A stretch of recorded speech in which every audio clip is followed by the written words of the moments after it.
आज का हमारा टॉपिक है भारतीय इतिहास पर भूगोल का प्रभाव। किसी भी देश का इतिहास उसके भूगोल से प्रभावित होता है। वस्तुतः देश का इतिहास भूगोल से ही बनता है। रिचर्ड हकलुट के अनुसार भूगोल और कालक्रम सूर्य और चंद्रमा है और ये इतिहास के ही दक्षिण और वाम नेत्र हैं। भारत एक विशाल देश है। यहाँ विभिन्न प्रकार की जलवायु और वनस्पति पाई जाती है। यहाँ एक और ऊंचे पहाड़ हैं तो दूसरी तरफ समतल मैदान है। एक स्थान पर भारी वर्षा होती है तो दूसरे स्थान पर शुष्क जलवायु है। भारत के कुछ क्षेत्रों में जनसंख्या का अधिक दबाव है, जबकि कुछ क्षेत्र बिल्कुल निर्जन पड़े में हैं।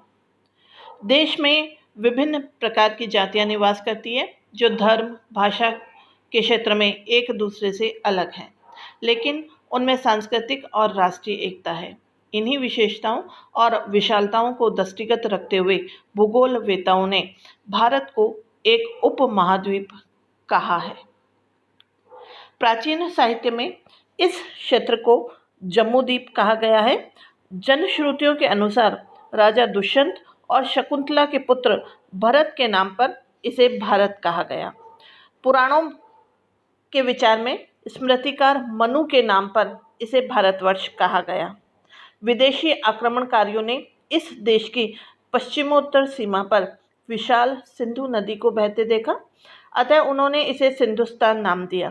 फारसी में स का उच्चारण ह के रूप में होता है, अतः यह हिंदुस्तान कहलाया।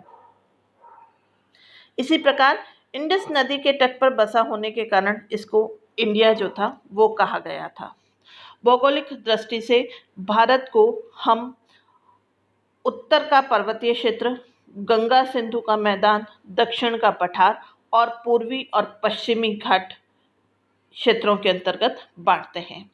भारत के उत्तर में हिमालय की पर्वत श्रेणियां फैली हुई है।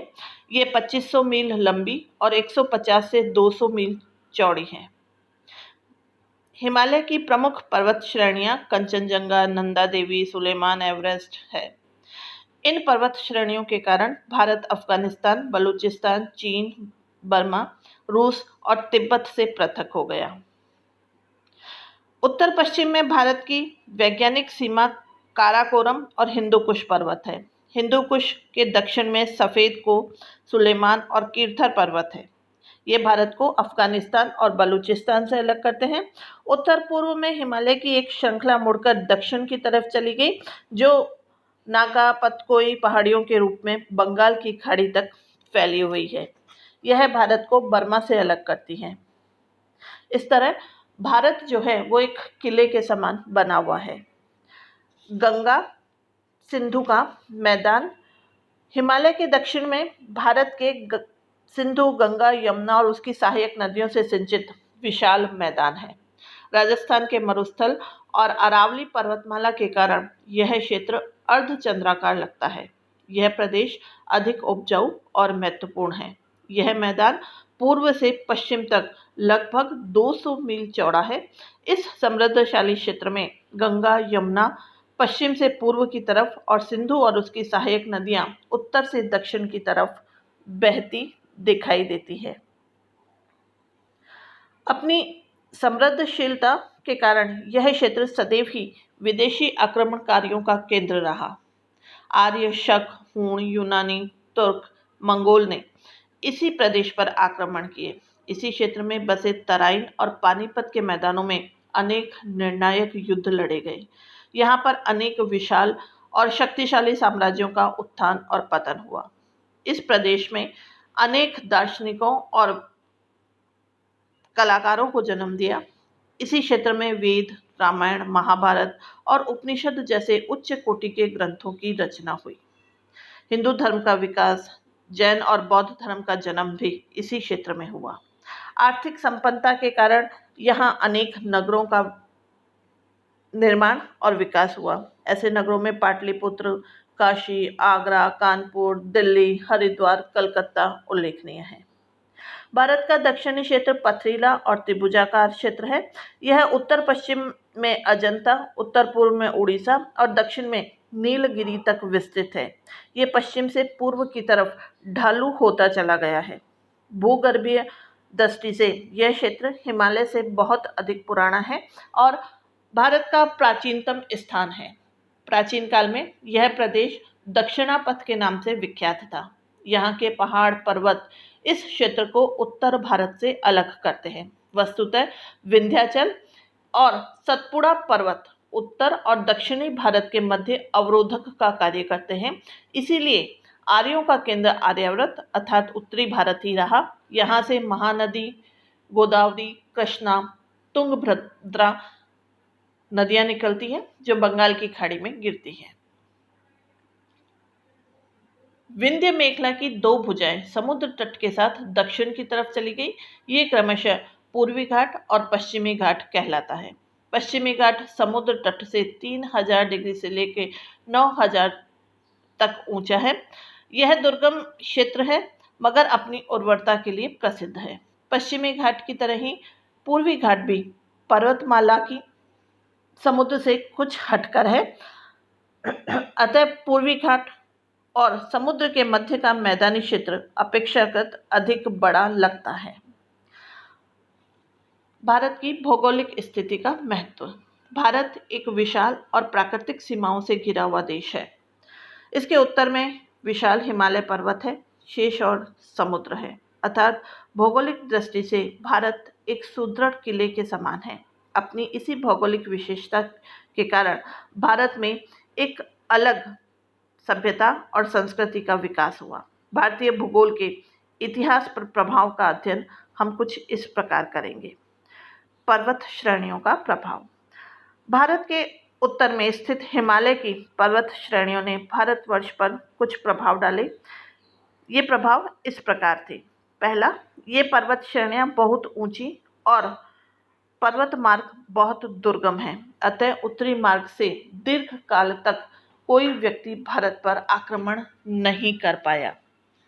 अतः भारत में अधिक सांस्कृतिक विकास हुआ और देश की मौलिक एकता को दृढ़ता प्राप्त हुई। इसके अलावा हिमालय के पश्चिमी उत्तर प्रदेश में खैबर, बोलन, गोमल आदि दर्रे हैं। इन्हीं मार्गों से आर्य, शक, हूण, तुर्क, मंगोल भारत में आए। यदि इन दर्रों का अस्तित्व नहीं होता तो विदेशियों का आना कदापि संभव नहीं होता और इन दर्रों का कोई लाभ भी नहीं मिलता।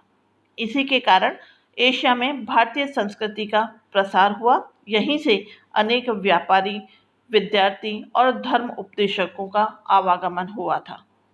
हिमालय पर्वत के शांत और निर्जन स्थानों में साधना करके अनेक ऋषि मुनियों ने विश्व को आध्यात्मिक संदेश दिया। इन पर्वत श्रेणियों ने देश की आर्थिक व्यवस्था को भी बहुत अधिक प्रभावित किया। यहाँ से बहुमूल्य औषधियाँ, लकड़ियाँ, खनिज संपदा प्राप्त हुई। यहाँ से निकलने वाली नदियों से सिंचाई, यातायात की सुविधाओं का विकास हुआ। यही नहीं, इसी के कारण बंगाल की खाड़ी से उठने वाला मानसून भारत में ही बरस जाता है और उत्तर से आने वाली बर्फीली हवाएं रुक जाती है, जिससे हमारी कृषि को हानि नहीं पहुंच पाती है। मैदानों का प्रभाव। जैसा कि बताया गया है कि भौगोलिक दृष्टि से यह क्षेत्र समतल और उपजाऊ है।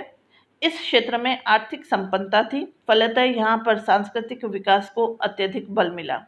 हिंदू धर्म और व्यापार का विकास इसी क्षेत्र में हुआ, लेकिन आर्थिक सुविधाओं के कारण इस प्रदेश के निवासी आलसी और विलासी हो गए और विदेशी आक्रमणकारियों का डटकर मुकाबला नहीं कर पाए। परिणाम स्वरूप तराइन और पानीपत के विशाल युद्धों में वे विदेशियों का मुकाबला नहीं कर पाए।